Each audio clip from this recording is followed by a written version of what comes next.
खास बातचीत करने के लिए अर्जुन राम मेघवाल जी हैं। सर, सबसे पहले कांग्रेचुलेशंस, आपने रिटेन की है फिर से मिनिस्ट्री, कैसा लग रहा है? सबसे पहला ये सवाल रहेगा। प्रधानमंत्री जी का आभार कि उन्होंने पुनः विश्वास प्रकट किया और मुझे लॉ एंड जस्टिस मंत्रालय का काम दिया, इसलिए सबसे पहले उनका आभार। सर, साथ ही साथ 100 डेज प्लान पे बहुत फोकस है, तो 100 डेज प्लान क्या रहेगा? क्योंकि लॉ मिनिस्ट्री आपके पास पहले भी रही है, तो अब किस तरीके से आप 100 डेज के प्लान को इसमें फिट इन करेंगे?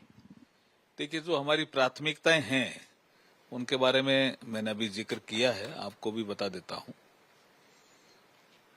एक तो लंबित जो मामले हैं, चाहे वो सुप्रीम कोर्ट में हो, हाई कोर्ट्स में हो, सबऑर्डिनेट कोर्ट्स में हो, कैसे उनका निस्तारण तेजी से हो।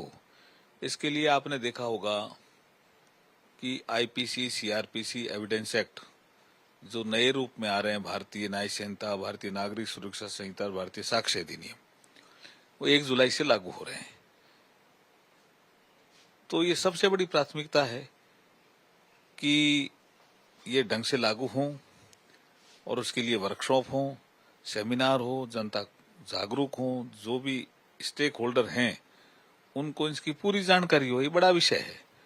हम इसकी वर्कशॉप कई कर चुके हैं, जून महीने में भी करेंगे। 1 जुलाई से जब ये लागू होंगे तो आप देखना कि जो टेक्नोलॉजी इंटरवेंशन के माध्यम से इसमें जो हमने कुछ इंफ्रास्ट्रक्चर खड़ा किया है बहुत महत्वपूर्ण है।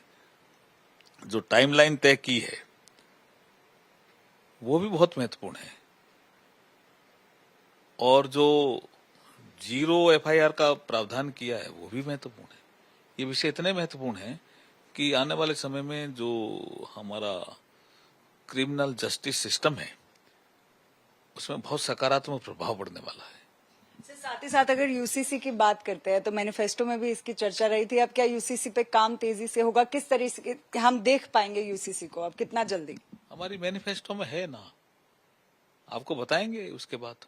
मैनिफेस्टो में है, इसलिए हमारी मंशा साफ है। तो ये थे अर्जुन राम मेघवाल, जिनका साफ तौर से कहना है कि 100 डेज का प्लान जो है वो तैयार है, क्योंकि आईपीसी अब जो नए कानून आए थे वो 1 जुलाई से लागू होंगे।